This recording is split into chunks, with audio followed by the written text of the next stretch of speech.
Soy Aurora, tengo 82 años y a mi edad, la muerte no me asusta. Lo que realmente aterra son las palabras no dichas, aquellas que se ahogaron en la garganta, y los recuerdos dolorosos que entierras en lo más profundo del corazón, esperando que el tiempo los diluya, como si fueran sal en el agua. Pero no se diluyen.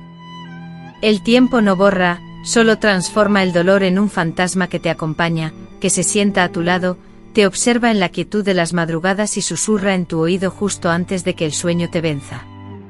He compartido mi vida con ese fantasma por más de 70 años. Hoy por primera vez le daré un nombre, no por mí, pues lo que me resta de vida ya no puede ser alterado. Lo hago por las niñas que aún sufren en hogares donde sus gritos son ignorados, y por las mujeres que alguna vez fueron niñas y aprendieron a callar como un medio para sobrevivir. Esta historia no es una fábula encantadora, ni una de esas narraciones que evocan recuerdos felices o sentimientos de cariño. Es una historia que podría resultar perturbadora, que podría llevar a que aparten la vista, pero les ruego que no lo hagan, porque yo la viví y habiéndola vivido, lo mínimo que merezco es ser escuchada. Ocurrió en un pequeño pueblo del norte de México, donde las calles eran de tierra polvorienta y las vecinas extendían la ropa al sol, chismorreando sobre la vida de los demás. Era un pueblo donde todos se conocían, donde la imagen de una familia perfecta era lo más importante. Mi padre era un hombre de gran reputación, un trabajador incansable, el tipo de hombre que saludaba con el sombrero en la plaza y compartía sus consejos con los más jóvenes, como si fueran dogmas irrefutables. Mi madre era una mujer silenciosa, siempre ocupada en la cocina, ya sea bordando o rezando. Y yo, la hija del medio, fui educada para ser invisible. Aprendí rápidamente que las niñas buenas debían ser discretas, no quejarse, no cuestionar, nos enseñaban a sonreír, incluso cuando el dolor nos consumía por dentro.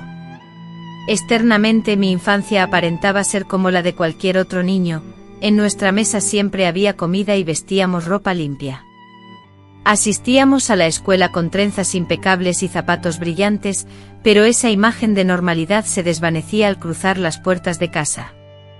El hogar, en realidad, era un lugar diferente donde la noche, en lugar de traer descanso, era sinónimo de miedo. El sonido de pasos en el pasillo no anunciaba la llegada de alguien a quien esperar, sino el terror. No tengo memoria del primer incidente, ni siquiera recuerdo mi edad. Lo único que permanece vívido en mi mente es aquella noche en la que mi padre entró en mi habitación, cerró la puerta con llave y me rogó que no llorara. Me explicó que aquello era nuestro secreto, y que si alguien se enteraba, me separarían de mi madre, me alejarían de ella, y ella moriría de tristeza. Aún escucho su voz suave, siento la caricia en mi cabello mientras me aseguraba que me amaba por encima de todo, que ese era el verdadero amor. Y yo, siendo solo una niña, le creí. Le creí porque en mi corta edad nadie me había advertido sobre la desconfianza, porque el miedo me paralizaba, y porque siendo una niña sola, era incapaz de discernir entre el afecto genuino y la crueldad disfrazada. Mi madre, que vivía en la otra punta de la casa, jamás se acercaba a mí. Nunca cuestionaba el porqué de mis ojos hinchados tras despertar, ni la fragilidad de mi voz. Siempre estaba ocupada, con una olla, con una camisa para coser, con un rosario en las manos. Sus ojos se desviaban invariablemente cuando él hablaba. Constantemente repetía que era prudente no provocar a los hombres, que las mujeres debían ser cautelosas. Lo decía con una voz apagada y resignada, como si ya no quedara nada de ella. Luego llegó mi hermano mayor. Él vio, él escuchó, no sé en qué momento exacto, pero de ser observador, pasó a repetir el ciclo. Una noche, en lugar de mi padre, fue él quien cerró la puerta de mi cuarto. No hubo palabras, solo una mirada que me transportó a un vacío absoluto. Mi cuerpo se sentía ajeno, como si ya no me perteneciera, y cada objeto y rincón de aquella casa pareciera conspirar para desdibujarme, para anularme por completo. Desde entonces viví en la oscuridad, en las sombras de mi propia existencia. En la escuela me convertí en un fantasma, no interactuaba con nadie, nunca participaba en clase y mis aspiraciones y anhelos se extinguieron. Me transformé en una presencia borrosa, un ser que solo existía para servir, para callar, para obedecer. Durante el día forzaba una fachada de normalidad, sonreía, completaba mis tareas escolares, ayudaba a mi madre con las tareas del hogar, pero por dentro algo se resquebrajaba un poco más cada noche. Con el paso del tiempo comprendí que en ese hogar no había cabida para mi sufrimiento, que para sobrevivir debía enterrar mi dolor tan profundamente que ni siquiera yo misma pudiera encontrarlo. A veces me preguntaban sobre noviazgos, matrimonio, bailes y festividades, y yo respondía afirmativamente, aunque en realidad desconocía el significado del deseo, del amor, de la ternura. Porque todo lo que había experimentado bajo el disfraz del amor era, en realidad, dolor. Ahora, con el tiempo transcurrido, he aprendido a reconocer que aquello que viví no fue amor, sino abuso, traición y un silencio cómplice que me envolvió. Sin embargo, en ese momento mi único conocimiento era que debía perseverar, ya que la salvación no llegaría de nadie. Si osaba pronunciar una sola palabra, todo se desmoronaría a mi alrededor. Mi mayor temor no residía en el castigo, sino en la incredulidad, en ser tachada de exagerada, de inventar historias, de estar perturbada. Así fue como crecí, como viví y como me transformé en la mujer que ven ahora, con el cabello plateado, las manos temblorosas y una voz delicada. Pero mi corazón permanece fuerte porque después de tantas décadas de silencio, he optado por romperlo. Les suplico que no me juzguen por mi prolongado mutismo, ya que en ocasiones el silencio se convierte en el único medio para sobrevivir. No puedo precisar el día exacto en que mi corazón comprendió que lo que experimentaba no era normal, pero sí recuerdo vívidamente el instante en que algo dentro de mí comenzó a vibrar, como si mi alma se debatiera dentro de una jaula demasiado estrecha. Sucedió una tarde de domingo, de esas que parecían interminables en el pueblo. Mientras los hombres se reunían en el bar o en la plaza para discutir sobre política y fútbol, las mujeres permanecían en casa, absortas en las tareas domésticas y con la mirada baja. Esa tarde mi madre me envió al mercado a comprar cebollas. Era inusual que me permitiera salir sola, pero supuse que ella también anhelaba unos minutos de tranquilidad. En mi camino me encontré con varias vecinas, algunas me saludaron con sonrisas amables, otras apenas me dirigieron la mirada. Al llegar al puesto de frutas vi a Clara, una compañera de escuela, riéndose alegremente con su madre. Llevaban las manos cargadas de bolsas, sus ojos brillaban y conversaban animadamente sobre una receta de pastel de plátano. La escena, tan sencilla, cotidiana e inocente, me detuvo en seco. Sentí una opresión en el pecho. Deseé acercarme, pronunciar alguna palabra, pero no pude articular ninguna. Regresé a casa con las cebollas y por primera vez, tuve la clara certeza de que yo jamás había experimentado un instante como aquel. En la casa donde crecí el ambiente estaba cargado de una tensión palpable, las risas alegres y las conversaciones animadas eran una rareza, las recetas de cocina no se compartían entre risas ni se comentaban mientras preparaban los alimentos, y las charlas despreocupadas bajo el sol eran una fantasía. Solo se escuchaban órdenes, se imponían tareas que debían cumplirse a rajatabla, y un silencio denso y opresivo se apoderaba de cada espacio, como si la alegría hubiera sido extinguida. Fue después de ese día, un día que marcó un antes y un después, que comencé a observar el mundo con una perspectiva diferente. Miraba a mi madre intentando entenderla, descifrar los secretos que guardaba. Me preguntaba si alguna vez había conocido la felicidad, si había amado a mi padre o si, al igual que yo, simplemente había aprendido a sobrevivir. Había algo en su forma de caminar, en la manera en que sus ojos se clavaban en el suelo, que me revelaba que ella también era una prisionera, no de una cárcel física, sino de una estructura invisible, un sistema social que valoraba a las mujeres por su silencio y obediencia. En aquellos tiempos el tema del abuso era un tabú, las niñas no sabían que tenían derecho a decir no, y muchas madres, a menudo, tampoco. Todo formaba parte de un ciclo silencioso que se repetía sin que nadie lo nombrara. En ese entonces, yo ignoraba que los actos de mi padre tenían un nombre, una definición precisa. Desconocía por completo la gravedad de la traición que cometía mi hermano, no entendía la magnitud de su ofensa. Solo sentía un dolor intenso, una opresión que me ahogaba, y la certeza de que nadie vendría a mi rescate. Rememoro vívidamente otro instante, una mañana de diciembre, durante la misa, el padre Clemente disertó sobre los pecados que se originan en el seno familiar. Explicó que el verdadero mal se camufla tras una apariencia de decoro, que la corrupción a menudo se esconde tras fachadas impecables. Un escalofrío me recorrió la espalda. Por un fugaz momento imaginé que sus ojos se posaban directamente en mí, que había discernido algo en mi interior, como si conociera los secretos de mi hogar.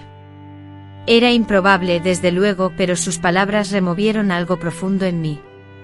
Esa noche la vigilia me venció. Permanecí despierta, observando el techo, atenta a los sonidos del pasillo, con el corazón martillando en mi pecho. Reflexionaba sobre las palabras del padre, sobre la remota posibilidad de que alguien más también fuera conocedor de mi sufrimiento, y en esa reflexión, anhelaba con fuerza la esperanza de no estar completamente sola. Fue en ese momento, sin recordar la fecha exacta, cuando la necesidad de escribir se apoderó de mí. Careciendo de cuadernos propios, mi proceso creativo comenzaba con hojas arrancadas de los libros desgastados y olvidados de la escuela. Me refugiaba en la oscuridad de la noche, cuando el silencio reinaba en la casa y todos dormían, para plasmar mis pensamientos.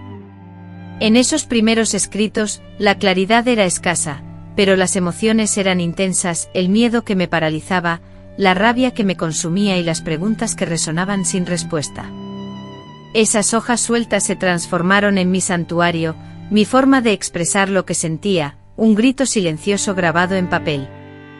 A menudo las lágrimas se mezclaban con la tinta, ahogadas en la almohada para evitar ser descubierta.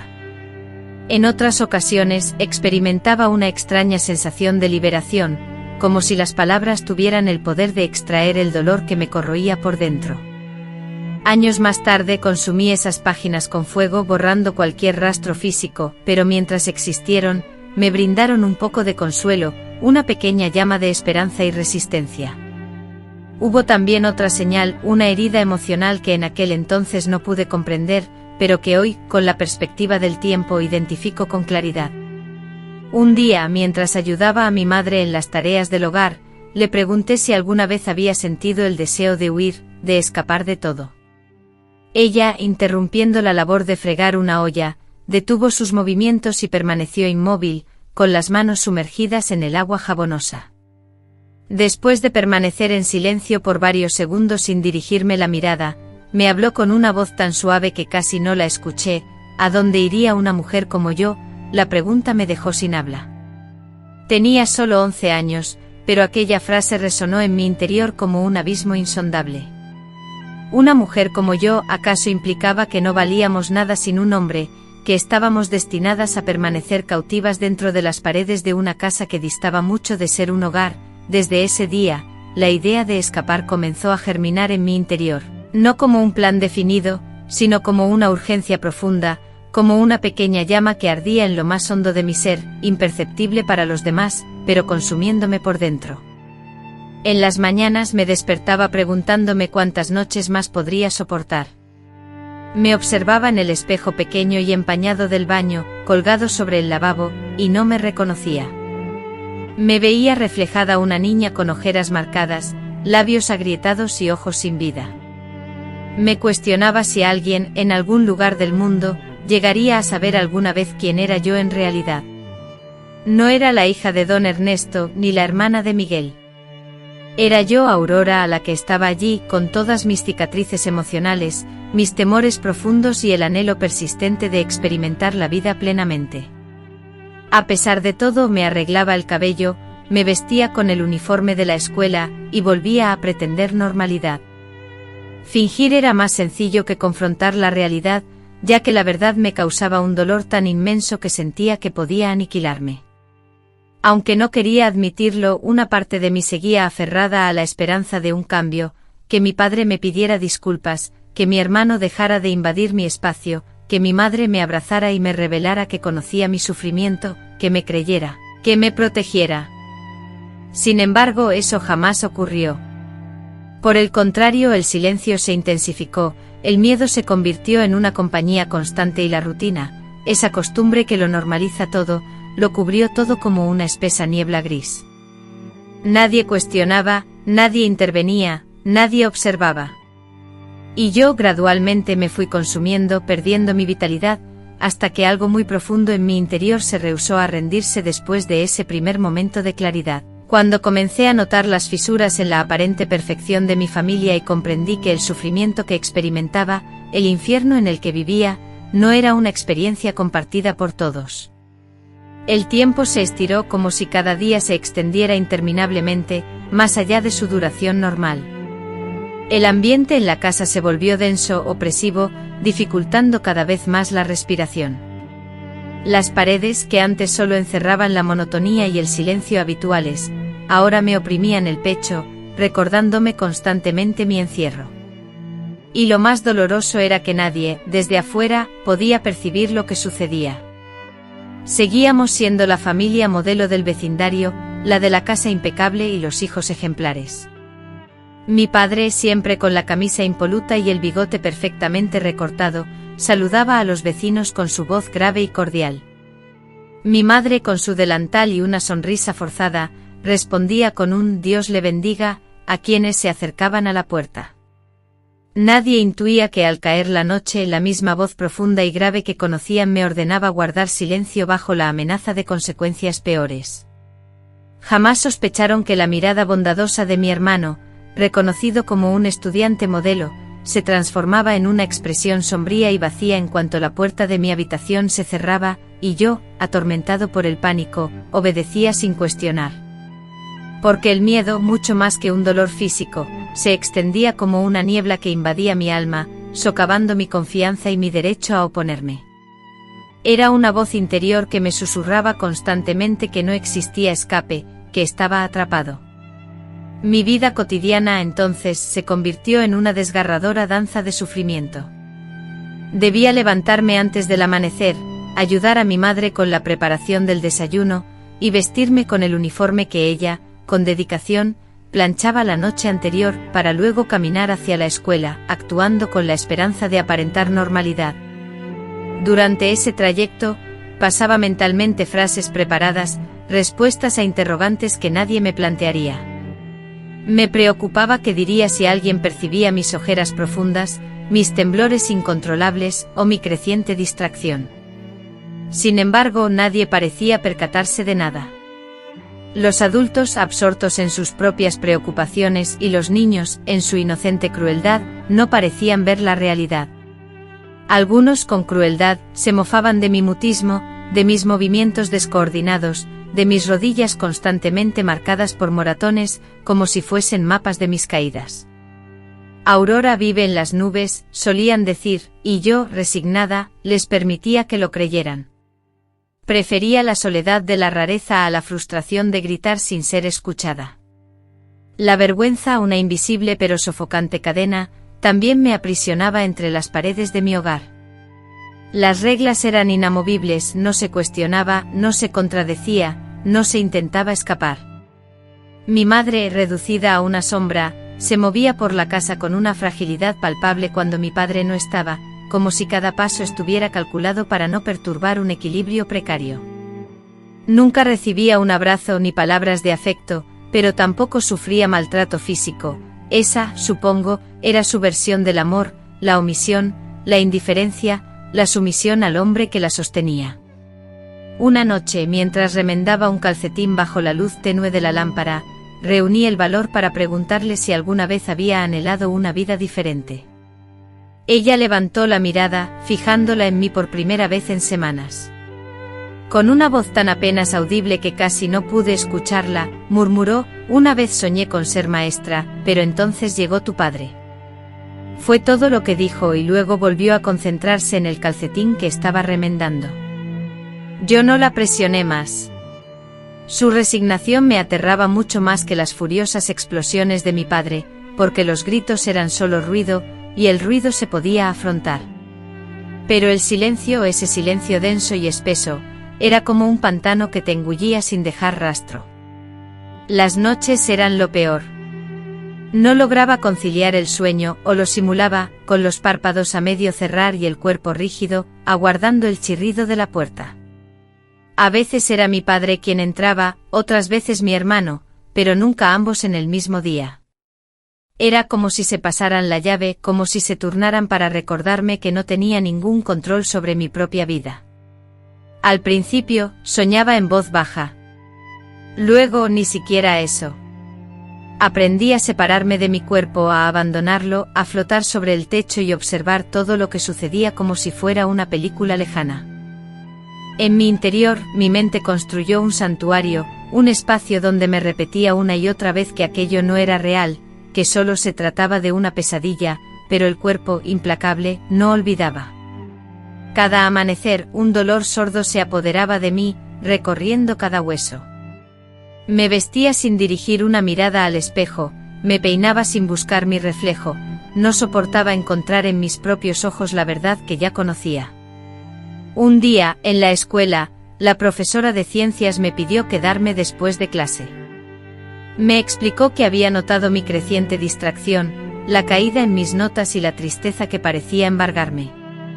Con una mirada llena de compasión, me preguntó si todo marchaba bien en casa. Por un instante la verdad estuvo a punto de escapar.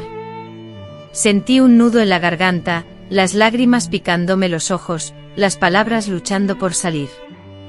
Pero entonces la imagen de mi madre, la expresión en su rostro, la posibilidad de que alguien más preguntara, y la furia de mi padre, combinada con la risa cruel de mi hermano, me detuvieron. Asentí y murmuré que solo estaba cansada, abrumada por las tareas. Ella suspiró, posó su mano en mi hombro y me permitió marcharme. Regresé a casa caminando sintiéndome culpable como si hubiera cometido un crimen. Ese día comprendí la dura verdad, incluso cuando alguien extendía su mano para ayudar, la persona afectada debía estar preparada para recibirla, y yo no lo estaba. El maltrato que sufría no siempre era físico, a veces una simple mirada, una frase hiriente o una insinuación amenazante eran suficientes para sumirme en el terror. Vivía en un estado constante de alerta, incapaz de relajarme ni un segundo. Si dejaba una puerta mal cerrada, si respondía con un tono que no era del agrado de mi agresor, o si no estaba en mi habitación cuando me llamaban, la situación podía empeorar drásticamente. Una vez, desesperada, me escondí en el cobertizo trasero de la casa durante horas, en un acto de rebeldía silenciosa. Sin embargo, me encontraron y las consecuencias de ese acto fueron una lección dolorosa que aún recuerdo. No puedo revelar los horrores que ocurrieron esa noche, solo puedo decir que cuando todo terminó, estaba sangrando. Mi madre, al verme en ese estado, no pronunció palabra, simplemente me limpió, me colocó una toalla entre las piernas y murmuró con voz cansada, «Ya va a pasar». Pero no pasó, y nunca pasó. A veces la desesperación me consumía y soñaba con incendiar la casa. Visualizaba, con vívida claridad, el instante en que con un movimiento decidido, arrojaría una llama, producto de una vela encendida, directamente sobre el mullido sillón del salón. Imaginaba las lenguas de fuego trepando vorazmente por la tela, envolviéndolo todo en un abrazo infernal, hasta reducirlo a cenizas.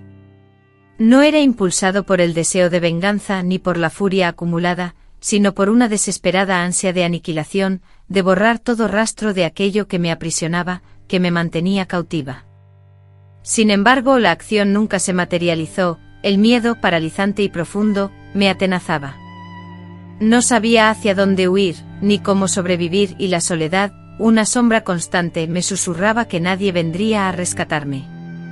Esa, la certeza de la soledad absoluta y el abandono total, era la herida más profunda que sufría una niña a la que le arrebatan la infancia.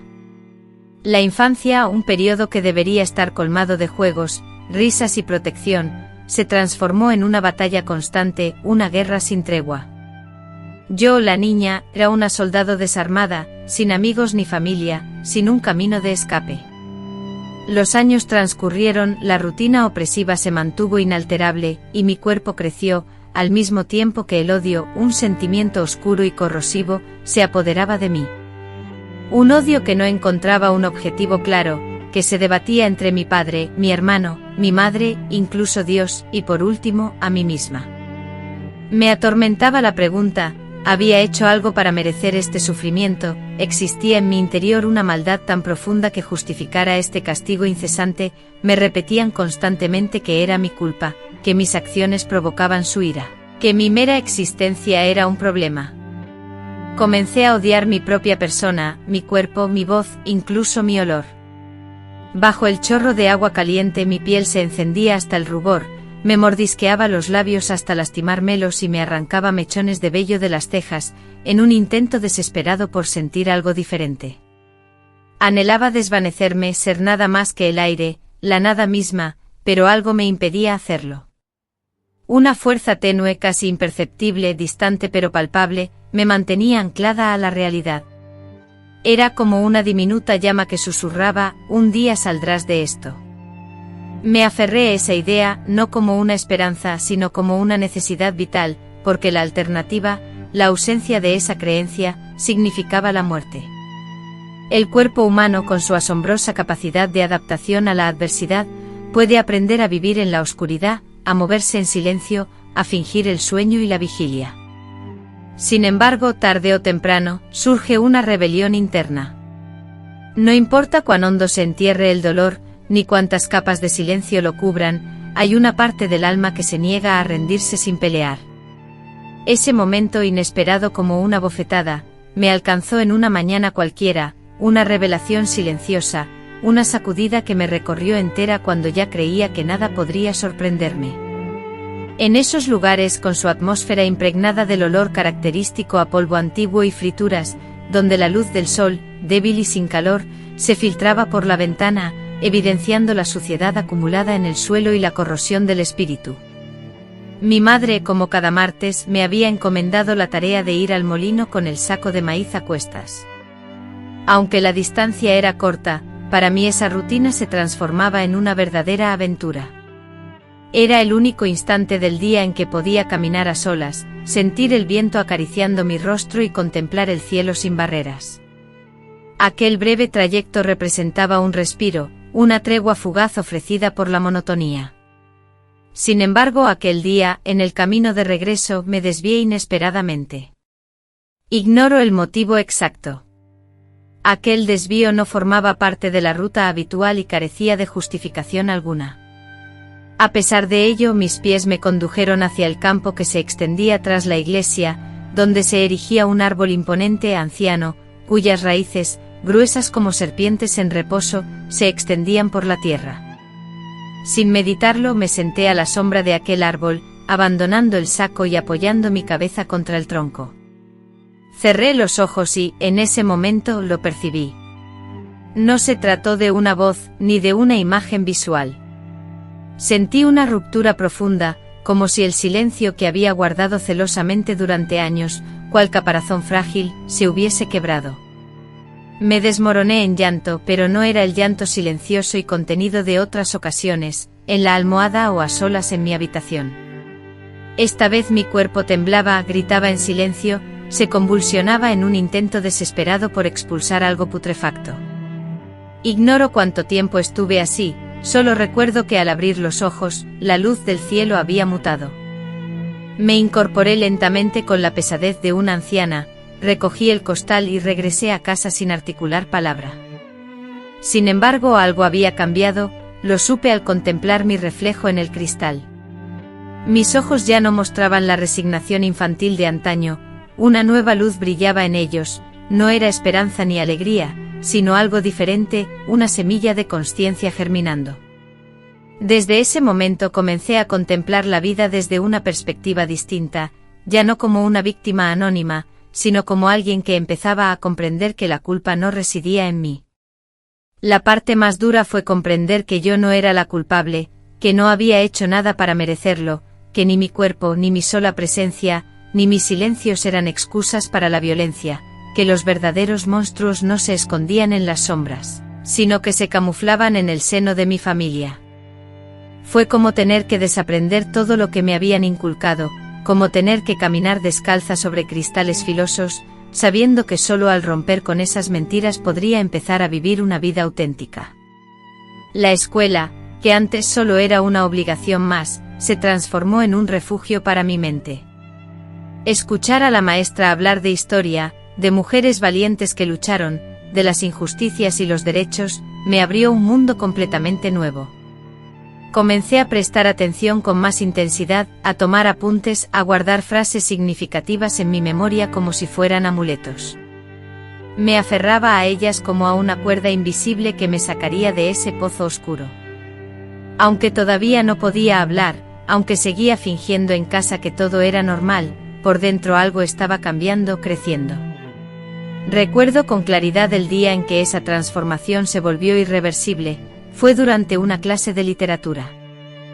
Después de que la maestra leyó el poema de Sor Juana Inés de la Cruz, una pieza que exponía la hipocresía social al criticar cómo las mujeres eran juzgadas por las mismas acciones que los hombres celebraban, sentí una conexión profunda.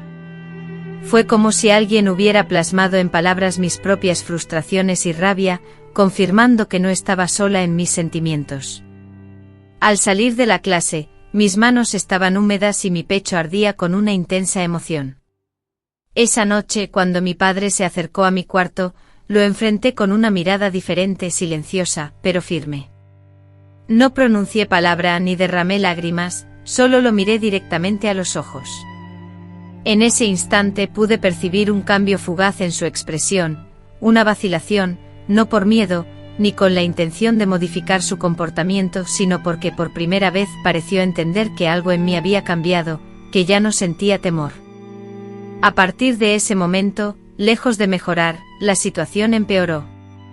Mi hermano se volvió más agresivo, buscando cualquier pretexto para encerrarme y recordarme mi falta de libertad, tildándome de desobediente, ingrata e impura. Me arrojaba palabras cargadas de una ira que me era incomprensible. Mi madre se aisló aún más, se volvió inaccesible. Solo me dirigía la palabra para lo estrictamente necesario, como si mi transformación fuera una traición, como si esperara que siguiera siendo la víctima sumisa, la que no protestaba. Pero ya no podía, porque una vez que empiezas a despertar, el sueño nunca vuelve a ser el mismo. Cuando ves el mundo sin velos, ni siquiera el dolor puede obligarte a cerrar los ojos. Así que comencé a planear en secreto. Huir todavía no era posible, pero sí podía dibujar una ruta mental de escape. Empecé a guardar monedas, a estudiar posibles caminos, a recordar nombres, a memorizar direcciones. Una vecina, la señora Gertrudis, me había ofrecido ayuda una vez sin saber nada. Me dijo que si alguna vez necesitaba un lugar donde ir, podía ir a su casa. Tenía una hija que se había ido por motivos dolorosos y nunca regresó. En ese momento no comprendí, pero con el tiempo todo encajó. Ella lo sabía o lo intuía, y su mirada no me juzgaba. Eso fue como un oasis. A pesar de la soledad, sentía una mirada sobre mí. Con el paso del tiempo mi cuerpo experimentó una transformación notable, la delgada niña que era se fue, y en su lugar aparecieron curvas más definidas y una postura más erguida. Este cambio físico que me hacía más visible incomodó a mi padre, a mi hermano y a mi madre, quienes ya no podían ignorarme ni tratarme con la misma indiferencia. Aunque esta nueva visibilidad me exponía a una mayor vulnerabilidad, también me otorgaba una fuerza desconocida. Me recordaba mi propia existencia, la posibilidad de una vida diferente y la esperanza de escapar de ese hogar lleno de sufrimiento. Fue entonces en ese momento crucial, cuando llevé a cabo mi primer acto de verdadera rebelión, me escribí una carta a mí misma. La escondí en una caja de zapatos bajo mi cama, y en ella vertí todos mis sentimientos reprimidos, mis sueños, mis temores y mis anhelos más profundos. Era mi testamento, pero también mi promesa de futuro. Concluí la carta con una cita inspiradora que encontré en un libro de la biblioteca escolar: todo lo que arde puede transformarse en luz. Sellé la caja herméticamente asegurándola con un lazo firme, y me hice la promesa de que algún día, cuando la libertad fuera mía, la abriría de nuevo. A partir de ese momento, cada vez que la desesperanza amenazaba con doblegarme, visualizaba esa caja y a la persona que había sido, decidida a no ser más prisionera de mis circunstancias. Así, sin guía aparente ni testigos, inicié una metamorfosis silenciosa, forjando la mujer que soy hoy. Con el paso del tiempo mi cuerpo se desarrolló y con él, la creciente incomodidad que mi presencia despertaba en los hombres de mi entorno familiar.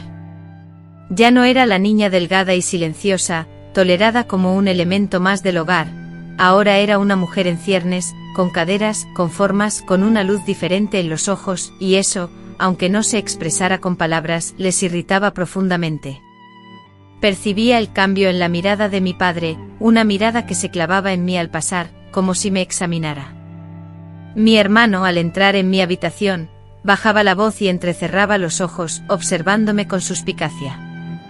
Mi madre, por su parte, esquivaba mi mirada mientras me cambiaba de ropa, como si mi presencia fuera ahora un estorbo, un peligro, algo que merecía ser reprobado.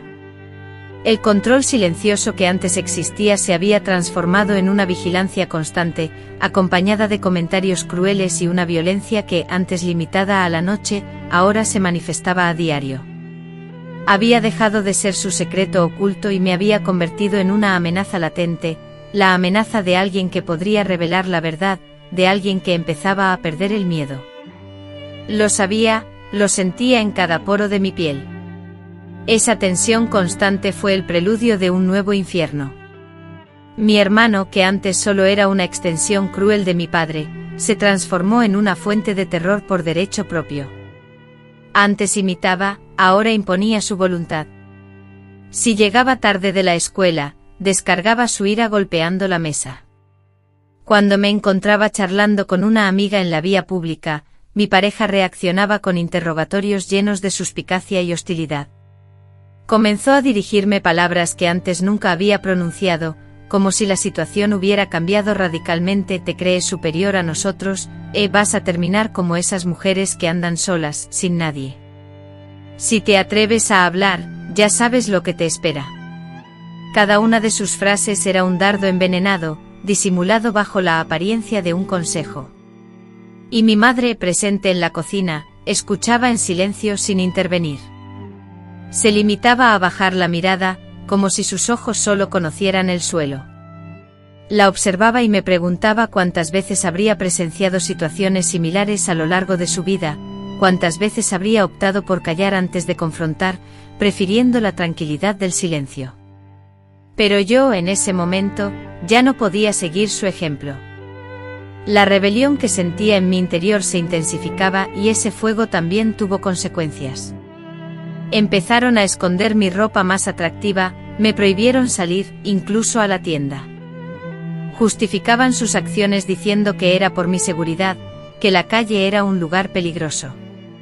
Sin embargo, yo era consciente de que el verdadero peligro residía en el interior de la casa, en cada noche, en cada puerta que se cerraba, en el sonido de la llave girando en la cerradura desde adentro, lo que se convertía en mi infierno personal. Una madrugada, un dolor punzante e intenso se apoderó de mis piernas al despertar, impidiéndome casi por completo caminar. Logré arrastrarme con dificultad hasta el baño y allí, al mirarme, descubrí sangre. No era la sangre habitual de la menstruación, ni una simple mancha, sino algo diferente, una herida real. Me lavé en silencio con el grifo abierto al máximo, esperando que el agua arrastrara el horror consigo, pero este permaneció, pues comprendí que el horror no reside en la piel, sino en los recuerdos. En ocasiones salía al patio trasero a escondidas. Cuando todos los demás dormían, me sentaba en la tierra, rodeada de las viejas macetas de mi madre, y contemplaba la luna. No pensaba en nada en particular, solo respiraba profundamente. Ese era el único momento en el que sentía que mi cuerpo me pertenecía verdaderamente. A veces anhelaba que alguien me viera allí, que se acercara a preguntarme qué hacía, pero nadie salía, nadie preguntaba, nadie me notaba. Entonces me repetía a mí misma en voz baja, como si fuera una plegaria, resiste un poco más. Ese resistir, sobrevivir, llegar al día siguiente se había convertido en mi mantra, en mi forma de aferrarme a la vida.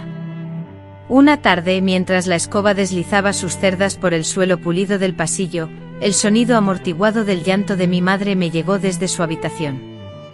No era un llanto desgarrador, sino un sollozo contenido, similar a los que yo misma había reprimido tantas veces. Inmóvil, me quedé frente a su puerta. Sentí el impulso de entrar, de consolarla, de pronunciar palabras de aliento, pero una fuerza invisible me detuvo. Sabía que cruzar el umbral, enfrentarla directamente, rogarle algo, solo generaría más silencio, o peor aún, su fría indiferencia, su mirada escudriñadora. Esa misma noche, cuando entró a mi habitación con una toalla limpia, mis ojos se encontraron con los suyos. No articulé pregunta alguna, solo la miré fijamente y ella, evadiendo mi mirada, desvió la suya.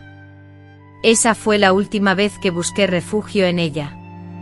Comprendí que su amor, paradójicamente, era una prisión tan inmensa como la propia casa, que protegerme implicaría para ella derrumbar todo aquello que la sostenía. Y no estaba dispuesta a eso. Las cosas se complicaron aún más cuando, inevitablemente, comencé a captar la atención de otros. Un día, un muchacho del mercado me dedicó una sonrisa inocente, sin segundas intenciones, solo una sonrisa, una palabra amable.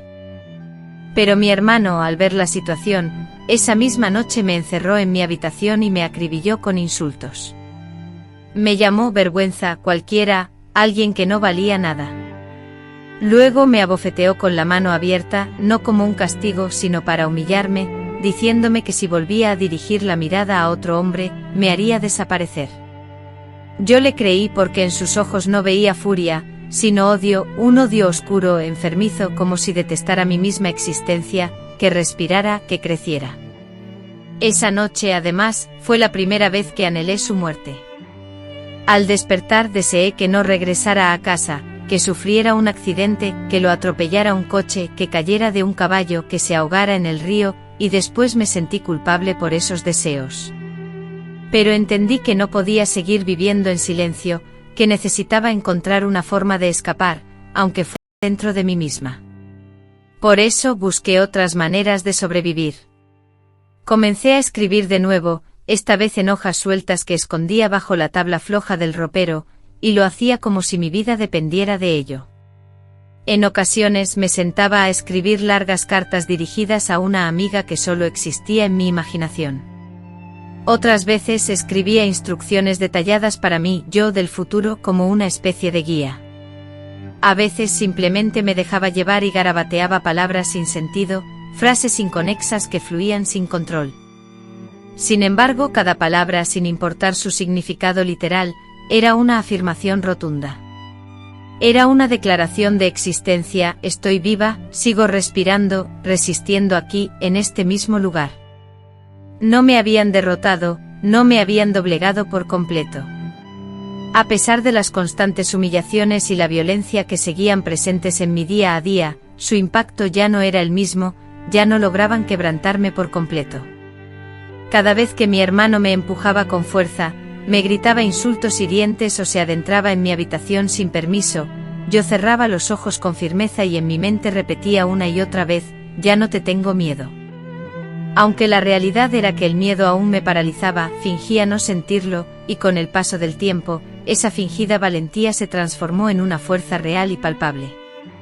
Mi madre, en un intento de ayudarme o corregirme, me obligó a ir a la iglesia para que el sacerdote me aconsejara y enderezara mi camino.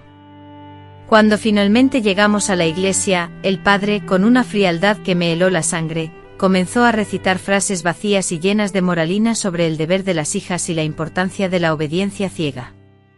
Lo interrumpí sin dudarlo. Le espeté con la voz temblorosa pero firme, que él no tenía la menor idea de lo que ocurría en mi hogar, que si realmente supiera la verdad, jamás me hablaría de esa manera. Su rostro se petrificó, su boca se cerró herméticamente y se quedó completamente inmóvil, sin pronunciar ni una sola palabra. Pero ella tampoco me regañó, simplemente me observó fijamente durante un buen rato, y luego me dijo con voz suave: cuando lo necesites, ven. Aunque nunca más volví, esas palabras persistieron en mi memoria, como una promesa tácita. Entonces comencé a armarme de valor para marcharme. No tenía un lugar a donde ir, no tenía dinero, ni un plan trazado, pero tenía una férrea determinación. Sabía en lo más profundo de mi ser que si no me iba pronto, no sobreviviría. O lo que sería peor, viviría a medias como tantas otras mujeres, como mi propia madre. Y yo no quería acabar así. No quería ser una mujer con la mirada opaca, que borda manteles mientras su hija solloza en silencio. Anhelaba hacer algo diferente. No tenía idea de qué, pero sabía que deseaba una vida distinta. Cada amanecer al despertar me repetía a mí misma, esto no durará para siempre. Y ese pensamiento, solo ese, fue el que me mantuvo con vida. No recuerdo exactamente la fecha, pero sí recuerdo vívidamente el olor del aire aquel día.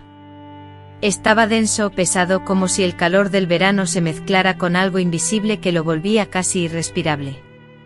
Era una mañana cualquiera, pero mi cuerpo intuía, con certeza, que algo trascendental estaba a punto de suceder. Me desperté con una opresión en el vientre, una sensación de angustia que se manifestaba como un nudo tenso, y una pesadez en el pecho que dificultaba mi respiración, como si cada uno de mis órganos internos estuviera suspendido precariamente por un hilo delgado y a punto de romperse. Al incorporarme noté que mi madre no estaba en la cocina, algo fuera de lo común en las mañanas. Mi hermano me informó que mi padre había salido temprano, una explicación que no me convenció en absoluto. Él tenía esa peculiar sonrisa torcida cuando mentía, una mueca rápida y discreta que intentaba disimular la verdad, pero que al mismo tiempo delataba la falsedad en su rostro. Me pidió que limpiara el patio, específicamente que eliminara la maleza que había crecido en la parte trasera. Asentí sin decir nada, porque desde hacía semanas, ya no intercambiaba palabras con él. Lo único que le ofrecía eran miradas indiferentes, una aparente obediencia y una distancia emocional que, aunque invisible, me protegía de él mejor que cualquier cerradura. Tomé la pala oxidada y me dirigí al patio, donde comencé a arrancar los tallos secos y marchitos. El sol caía implacable sobre mi nuca, pero continué trabajando, no por acatar sus órdenes, sino porque necesitaba desesperadamente alejarme de su presencia. Fue entonces cuando sentí su presencia detrás de mí. Aunque no emitió ningún sonido, su sombra se proyectó sobre la tierra, justo al lado mío. Sin darme la vuelta, continué removiendo la tierra con la pala. Se inclinó junto a mí, invadiendo mi espacio personal. Desprendía un olor agobiante a sudor, a humo de cigarro y a una furia reprimida que se palpaba en el aire. Con voz áspera me acusó de haber cambiado, de creerme superior, y advirtió que él se encargaría de hacerme comprender quién dictaba las reglas en ese hogar. Permanecí en silencio, clavando la pala en la tierra con fuerza, buscando en cada movimiento una forma de evadir sus palabras. De repente su mano rozó mi brazo, un contacto fugaz pero suficiente para provocar un escalofrío. Me erguí, la pala aferrada con firmeza, y lo encaré. Por primera vez lo miré directamente sin el temor paralizante que solía sentir, o tal vez con el miedo transformado en rabia. Retrocedió un paso, no por temor a mí sino por la sorpresa, pues siempre me había percibido como una figura quebrada, nunca como una mujer erguida, empuñando una herramienta. Me amenazó con las consecuencias de mis actos, vaticinando el rechazo de todos y la incapacidad de mi propia madre para protegerme. Añadió que si yo revelaba algo, él encontraría la manera de silenciarme. Sin responder, entré en la casa, me lavé las manos y me dirigí a mi habitación. Esa tarde, al regresar mi madre del mercado, le hice una petición inusual, le pedí que me acompañara a la iglesia al día siguiente, algo que nunca antes había solicitado. Ella, visiblemente sorprendida pero sin cuestionar, aceptó. Yo por mi parte asentí, y esa noche la emoción me impidió dormir. Tomé un pedazo de papel, escribí mi nombre, lo doblé cuidadosamente en 4 y lo guardé dentro de mi zapato. No entendía el porqué de ese gesto, pero sentía la necesidad de que ante cualquier eventualidad, alguien supiera quién era yo.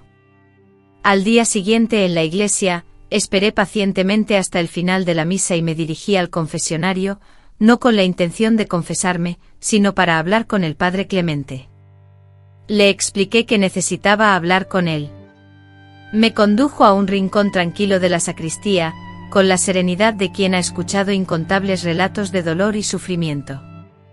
Aunque la emoción me embargaba y la voz me temblaba, logré expresar lo esencial. Le hablé de mi hogar, del miedo que lo habitaba, del silencio opresivo y del encierro que me consumía. Él, con paciencia y empatía, me escuchó atentamente sin interrumpirme. Al terminar de hablar, me dijo: no estás loca, no estás sola y no es tu culpa. Rompí a llorar, no porque esas palabras alteraran mi situación, sino porque era la primera vez que alguien me las dirigía. Luego me habló de un convento ubicado en otro pueblo, un lugar donde acogían a jóvenes que se encontraban en circunstancias complicadas. No utilizó la palabra víctimas ni mencionó nombres, simplemente me indicó que si lo deseaba, podía ayudarme a llegar hasta allí. Le pregunté si aquello significaba huir. Él me observó con ternura y respondió: no, eso es salvarte. Me solicitó unos días para organizar todo y prometió darme una señal. Regresé a casa con una nueva sensación, no de temor, sino de impulso. Esa noche mi padre, en un hecho inusual, llegó borracho. Golpeó la puerta, profirió gritos incoherentes y mi madre se apresuró a abrirle. Desde el pasillo presencié cómo tropezaba con la mesa, cómo buscaba con la mirada a alguien sobre quien descargar su ira, y me vio a mí. Me llamó. No me moví. Mi madre se interpuso, protegiéndome con su cuerpo. Fue la única vez que lo hizo. Él la empujó, un leve contacto pero cargado de desprecio. Fue en ese instante, sintiendo la frialdad en el aire, cuando la certeza se clavó en mi pecho: si no me marchaba esa semana, él me destruiría. No con una navaja ni con una soga, sino de manera lenta y constante, en cada amanecer y cada anochecer. 3 días después, durante la misa, al concluir, el padre Clemente se persignó 2 veces seguidas. Esa fue la señal convenida. Esa misma tarde apresuradamente metí mis escasas pertenencias en una bolsa, una muda de ropa, el documento con mi nombre y una pequeña estampita de la Virgen que una amiga me había dado en la escuela. Le anuncié a mi madre que iría a estudiar con Clara. Ella, con un leve asentimiento, sin cuestionar ni mirarme, quizás intuyendo la verdad, quizás prefiriendo no saber, no dijo nada. Con las piernas temblorosas, caminé hacia la iglesia. Allí, el padre me aguardaba junto a una anciana, una mujer llamada Eugenia, de voz enérgica y manos fuertes. Ella me dijo con firmeza: no temas, niña, conmigo estarás a salvo. Sin volver la mirada atrás, subimos al camión. Esa fue la última vez que contemplé mi hogar, mi calle, mi propio infierno. En el convento las monjas, sin formular muchas preguntas, me asignaban tareas, me instruían sobre Dios y me ofrecían el sosiego del silencio. Al principio el sueño me eludía por completo. Me despertaba en mitad de la noche, atenta a cualquier sonido, esperando oír pasos en el pasillo, pero solo hallaba el susurro del viento y la inmensidad de la noche. Gradualmente mi cuerpo comenzó a sentirse a salvo. No era felicidad, era algo más elemental: estar viva sin la anticipación del castigo, sin el sonido de la llave girando en la cerradura, sin el recuerdo del olor de mi hermano. Era libertad, aunque incipiente, aunque aún marcada por cicatrices. Y así, dio inicio mi segunda vida. Hoy, al contemplar el mundo desde la ventana de esta modesta casa, donde vivo en soledad, rodeada de mis plantas y mis fotografías antiguas, me cuestiono con frecuencia si todo aquello fue real, si esa niña que vagaba descalza por el patio, con la cabeza gacha y el alma dolida, era verdaderamente yo. En ocasiones siento que esa vida pertenece a otra persona. Sin embargo, cuando me despierto en las primeras horas de la mañana, con el corazón latiendo con fuerza y sintiendo una angustia inmensa, y cuando una frase pronunciada en la televisión me provoca un dolor tan intenso que instintivamente cierro los ojos, comprendo que lo que viví no fue una simple pesadilla. Comprendo que cada noche que pasé en silencio, cada momento de sufrimiento fue real. Cada vez que mi madre evitaba mi mirada, cada paso que daba sigilosamente por el pasillo, cada puerta que se cerraba con llave, está grabada a fuego en mi memoria, adherida a mi ser como una segunda piel. No he relatado esta historia con la intención de despertar compasión ni para obtener la absolución. Tampoco lo hago para ser considerada una heroína. No siempre fui valiente. En muchas ocasiones me dejé dominar por el miedo y actué con cobardía. En muchas ocasiones me quedé callada atemorizada. En muchas ocasiones anhelé desaparecer, pero logré sobrevivir. Y a veces eso es suficiente. Cuando finalmente dejé el convento, no volví a ver a mi familia. No busqué a mi madre, ni a mi padre, ni a mi hermano. Nunca supe si fallecieron, si aún viven, o si alguna vez pensaron en mí. Durante mucho tiempo cargué con ese sentimiento de culpa en el pecho como una espina invisible que, sin embargo, me atormentaba con cada respiración.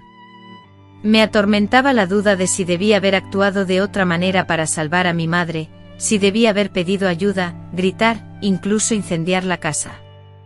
Pero la realidad era que no tenía la capacidad de proteger a nadie más cuando aún me esforzaba por sobrevivir yo misma. Hice lo que pude con los conocimientos que tenía ilimitado por el miedo. Años después, siendo ya una mujer madura y habiendo aprendido a vivir con calma, recibí una carta anónima. Solo contenía una frase: yo sí sabía, perdón. Reconocí la caligrafía de mi madre. No lloré al leerla, ni sentí ira, simplemente la guardé en un cajón y la dejé allí. No necesitaba más explicaciones. Esa carta no alteraba nada, pero confirmaba mi convicción. Ella vio, ella entendió y eligió no hacer nada.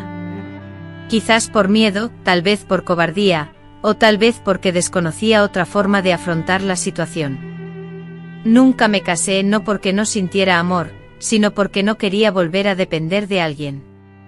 Tuve un amor, un hombre bondadoso que me escuchó sin juzgar, que me amó sin hacerme daño, pero yo no estaba preparada para una relación. Le revelé la verdad, y tras un lapso de tiempo se marchó.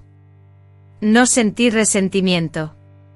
Algunas heridas emocionales permanecen latentes, y aprendemos a convivir con ellas, de forma similar a cómo alguien se adapta a caminar con una discapacidad física.